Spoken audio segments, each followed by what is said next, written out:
Trump, Poutine, qui aura le dessus? C'est le titre de l'émission LCI. On ne peut pas laisser ça passer. On est obligé de réagir à ça. Donc c'est parti pour notre œuvre de salubrité quotidienne. L'équipe, je compte sur vous dans les commentaires. Je vais essayer de réagir au maximum en live, mais je peux louper des trucs. Donc je compte sur vous pour me mentionner ça dans les commentaires. D'accord? C'est parti, on y va dans cette réaction. C'est parti. Si vous aimez la vidéo, un j'aime, un abonnement, et on se dit à la prochaine pour la prochaine réaction. On y va. Cette rencontre, alors on va parler du fond, bien évidemment, il y a des dossiers à régler, notamment celui sur l'Ukraine. Mais d'abord, cette complicité, rivalité, comment on pourrait qualifier cette... Vous vous rendez compte? Le dossier sur l'Ukraine, qui ne sera pas réglé entre la Russie et l'Ukraine, mais qui sera réglé entre la Russie et les États-Unis. Et on va nous dire, non mais, oh non mais l'Ukraine c'est un pays indépendant. Il vient de vendre la mèche. rencontre? Deux ennemis, deux amis? Vous savez, lors du premier mandat de... Deux ennemis. Il y a des documents sur Internet qui prouvent que les États-Unis, depuis longtemps, veulent démembrer la Russie pour se partager le gâteau russe et les ressources russes. Un peu comme ils ont fait en Afrique. On sait tous ici que c'est des ennemis. Qu'est-ce que vous en pensez? de Donald Trump, il y a eu une rencontre Trump-Poutine à Helsinki en 2018. Voilà. Les images, alors on en attendait beaucoup. Je me souviens très bien, on disait alors, ça va être un duel extrêmement féroce. Et en fait, on a eu une conférence de presse complètement lunaire à la sortie de cette réunion où Trump a semblé beaucoup de gages à Vladimir Poutine, notamment sur la question des ingérences russes qui avait été au cœur, évidemment, de l'élection de Donald Trump. La question lui est posée et Trump fait clairement comprendre qu'en fait, il croit les dénégations de Vladimir Poutine et en contradiction ce que lui ont dit ses propres agences de renseignement. Donc il semble... Mais non, mais on peut accuser, mais si on donne pas des preuves au bout d'un moment, voilà quoi. À ce moment-là, ça fait un véritable tollé aux États-Unis. Il semble donner plus de crédit à ce que lui dit Poutine que ce que lui a dit la CIA. Oui, mais le problème, c'est qu'avec la Russie, tout le monde, la planète entière se rend compte aujourd'hui qu'il y a beaucoup d'idéologie en fait, sans trop de preuves. Aujourd'hui en Europe, on déteste la Russie, on ne sait pas pourquoi. Pourquoi on déteste la Russie? Je ne sais pas. Si vous le savez, dites-moi dans les commentaires. C'est vrai que ça provoque vraiment une onde de choc aux États-Unis. On a John McCain, le sénateur républicain, bon, alors, qui est un rival de Trump, mais à l'époque, mais qui dit c'est une honte pour la présidence américaine. Mais c'est vrai que manifestement, il n'a pas le dessus et que Poutine a réussi à le convaincre de certaines choses.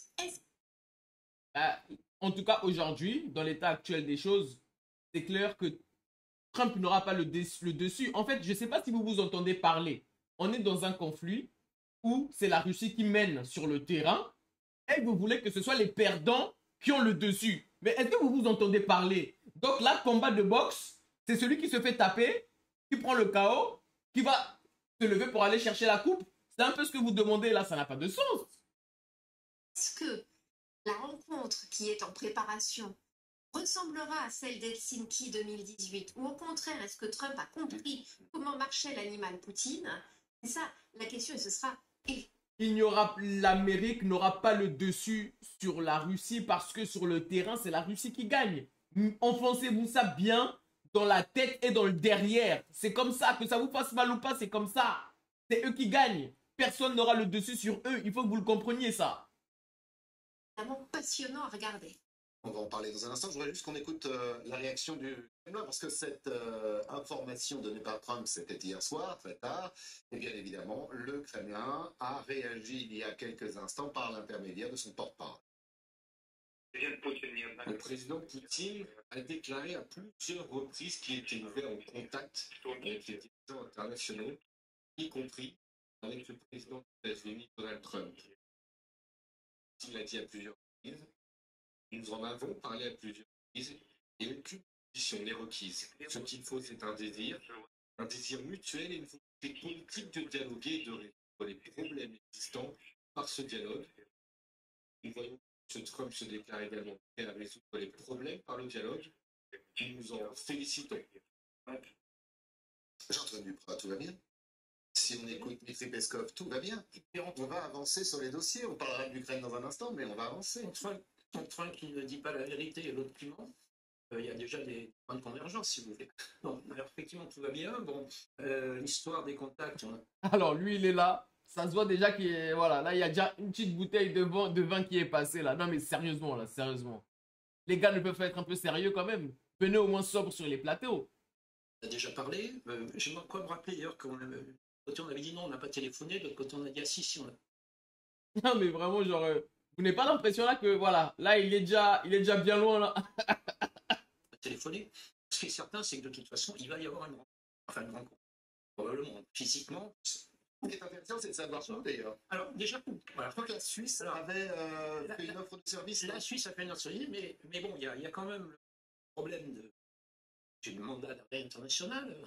Peut-être pas aller n'importe où. Alors, pas aller aux États-Unis. Ah bon, pas aller en Russie, bah oui.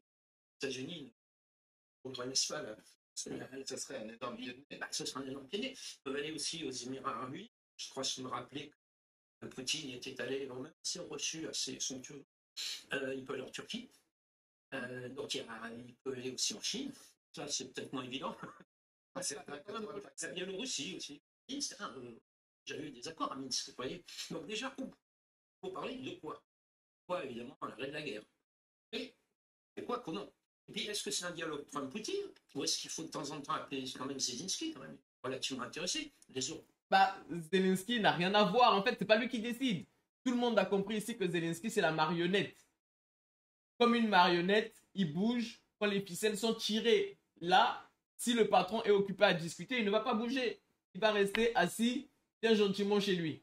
Il ne va même pas sortir son organe pour jouer au piano. Non. Européens, parce qu'on va quand même leur demander d'apporter des conditions de sécurité, si on a bien compris. Donc, qui on va mettre autour de la table? Donc, amorcer le dialogue entre Poutine et Trump, de toute façon, c'est déjà fait. Ils se sont déjà parlé, probablement pas. Mais après, on fait quoi? Ce qui compte, et pour aller jusqu'où? L'Europe fera de toute façon ce que les États-Unis ont décidé. Donc arrêtez de poser des questions bêtes là. Tout le monde a compris que les Russes fera ce qui ira le plus dans leurs intérêts. Les Américains aussi. Et l'Europe fermera sa bouche et suivra les Américains comme les bons vers de terre qu'ils sont. C'est tout. Couché à plat ventre devant le maître américain. C'est là qu'on en est. Donc, qu'est-ce qu'on va accorder à la Russie? Qu'est-ce qu'on va donner comme compensation? Mais personne ne va rien accorder. Mais qu'est-ce que vous racontez? Qu'est-ce qu'on va accorder à la Russie? Mais vous êtes en capacité d'accorder quoi à la Russie alors que c'est la Russie qui gagne? Qu'est-ce que Poutine va donner comme compensation? Et là, on ne sait pas exactement donner, puisque Poutine, pour l'instant, il n'a pas l'air de vouloir faire marche arrière. Je reconnais le sujet.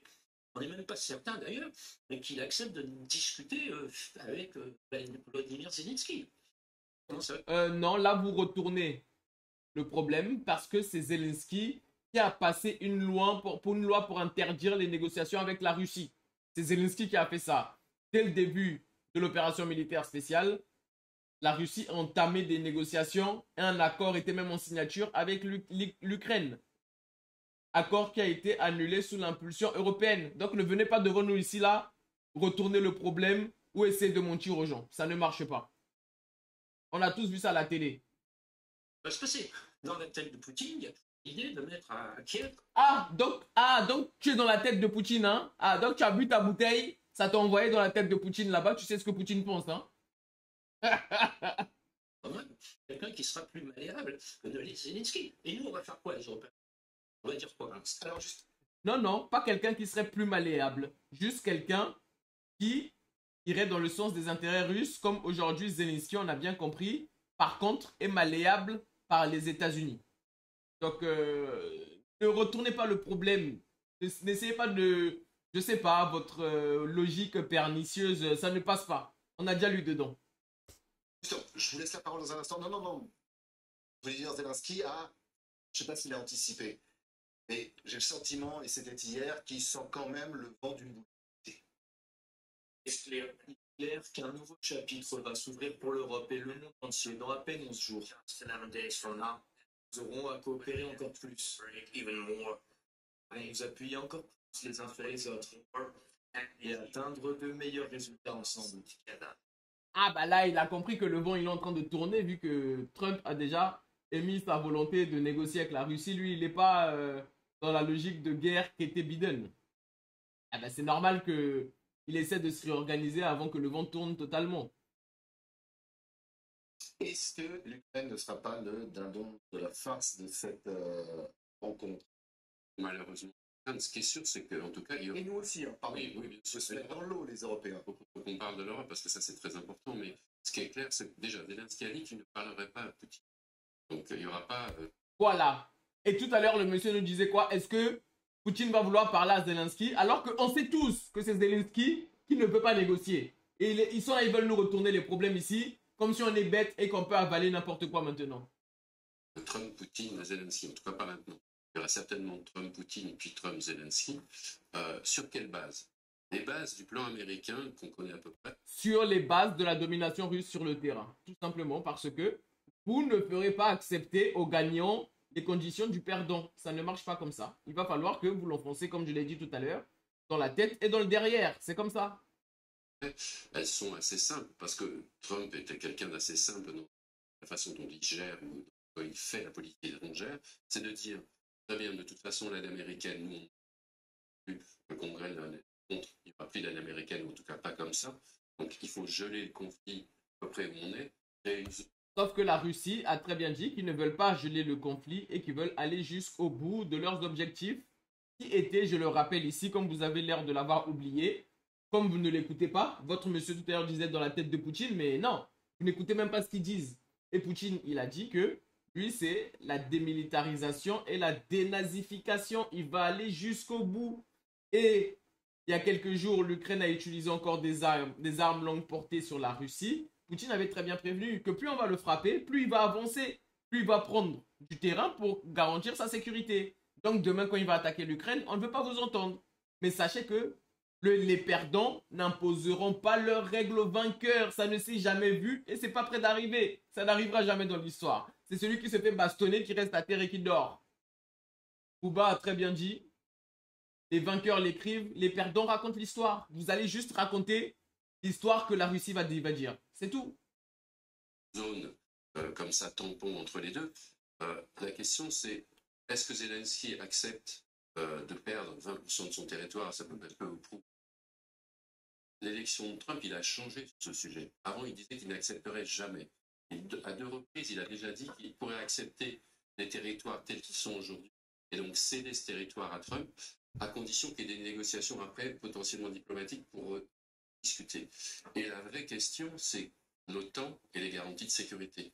Dans le premier plan américain, on en avait parlé pendant la campagne, il y avait, on repousse l'échéance de l'OTAN à 10 ans. Après, c'est passé à 20 ans. Lavrov, même avant. Voilà, l'éternel ministre des Affaires étrangères russe, maintenant dit, nous, on en a parlé. Donc, quelles seraient les garanties de sécurité qu'on peut donner à Zelensky, c'est-à-dire en termes de force de présence, force. La seule garantie est de laisser la Russie tranquille et d'arrêter de vouloir aller l'embêter sur son flanc et près de sa frontière. C'est tout. C'est la seule garantie qu'on vous demande. Arrêtez de vouloir aller emmerder les gens. Européenne en présence en Ukraine. D'ailleurs, hier, il a réclamé. Ouais. C'était une idée du soutenu par la les Britanniques. Oui. Et également la force d'interposition. La force d'interposition. Quand je disais que Zelensky sent le vent du boulet. Voilà. Il a plus rien dans sa main, Zelensky. Il a la course qui serait du chapeau de chagrin. Et donc il y a 2 éléments, c'est quelle présence militaire, et puis après ce qu'il a réclamé lors de cette intervention hier, il a réclamé de récupérer les 300 millions d'avoirs russes pour pouvoir acheter aux Américains, puisqu'il sait très bien les Américains vont cesser ces envois d'aide financière. Donc, sauf que si l'Europe utilise les avoirs russes pour aider l'Ukraine, ce serait clairement au niveau du droit international du vol et plus aucun pays sur la planète ne fera confiance à l'Europe et ne voudra placer son argent en Europe. Donc là, il y a une question de crédibilité européenne qui est en jeu. Qu'est-ce que vous en pensez? Donc il est dans une situation qui est quand même très compliquée. Alors je voudrais. Vas-y, Maëlle. Il y a une version quand même peut-être un peu plus optimiste. Il y a un scénario un peu plus optimiste pour l'Ukraine quand même. C'est de dire Trump face à Poutine, ne peut pas non plus lâcher sur tout et donner l'impression qu'il abandonne complètement l'Ukraine. Il ne peut rien faire, je vous le répète. Ils sont en train de perdre parce que le conflit en Ukraine, c'est pas la Russie contre l'Ukraine, c'est la Russie contre les États-Unis. Et c'est la Russie qui mène sur le terrain. Donc Trump n'aura pas de choix que de suivre la volonté du vainqueur. En tant que perdant, il ne peut avoir le dessus dans cette discussion parce que c'est la Russie qui va imposer les conditions. Et s'il ne veut pas, la Russie n'aura qu'à continuer, c'est tout. Vous êtes là, vous faites de longues émissions sur ça, alors que il n'y a même pas de but d'avoir cette émission et d'avoir cette discussion. Parce que ce serait quand même un message, notamment envoyé à la Chine, absolument désastreux pour Je l'influence. pense que Pékin regarde ça Non, mais, très près. et donc, il y a aussi un scénario, et c'est peut-être pour ça qu'il se laisse 6 mois maintenant, en disant oui, il veut la paix, oui, il veut un cessez-le-feu, il va falloir quand même forcer Poutine à l'accepter. Mais on ne peut forcer Poutine à rien, c'est lui le gagnant. Où est-ce que tu as vu que sur un terrain de boxe là, le perdant va prendre la coupe à la place du gagnant? Mais vous aussi, vous abusez dans votre raisonnement aussi. Oh, qu'est-ce que vous en pensez? Zelensky dit, d'ailleurs, dans ce même podcast dont vous parliez, il a bien compris qu'il allait y avoir une rencontre, mais il dit, moi, je veux voir Trump avant. Et je veux vraiment lui expliquer comment ça peut se passer. Quels sont Mais c'est pas lui, il a rien à expliquer, lui. Lui, les négociations vont se faire sur son dos, il n'a rien à dire. Wesh. Vraiment, non, en fait, c'est vraiment, franchement, c'est quand même une triste époque où l'Europe, qui a tant brillé dans le monde, montre un visage tellement pathétique à la planète, c'est vraiment triste, quoi. Comment l'Europe a pu tomber aussi bas avec des dirigeants et une élite aussi incompétente? Je ne sais pas. Faut m'expliquer dans les commentaires. Je ne comprends pas. les sanctions qu'il peut aussi remettre sur la tête de la Russie pour justement essayer. Un proverbe dit que faire à chaque fois la même chose et s'attendre à un résultat différent, c'est ce qu'on appelle la folie.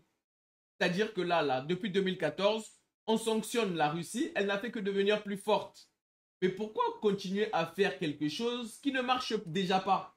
Autant tenter d'autres approches, non? Vous ne croyez pas? Enfin, je dis ça, je dis rien. Hein. Mais peuple européen, s'il y en a un qui tombe sur cette vidéo, vous ne pensez pas que là, il est vraiment temps d'essayer autre chose face à la Russie? D'ailleurs, la Russie a même fait quoi à l'Europe? On sait tous ici que les États-Unis qui ont intérêt à séparer l'Europe de la Russie pour ne pas que l'Europe soit une puissance forte en mesure de concurrencer les États-Unis. Ah, mais qu'est-ce que vous voulez? Faut aller expliquer ça aux Européens. Eux, visiblement, ils ne le comprennent pas.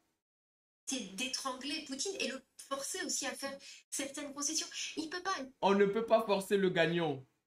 Dans tous les cas, vous ne pouvez pas étrangler Poutine et l'obliger à faire des choses qu'il ne veut pas faire. C'est lui le gagnant. Vous avez essayé, vous avez perdu. Revenez plus tard.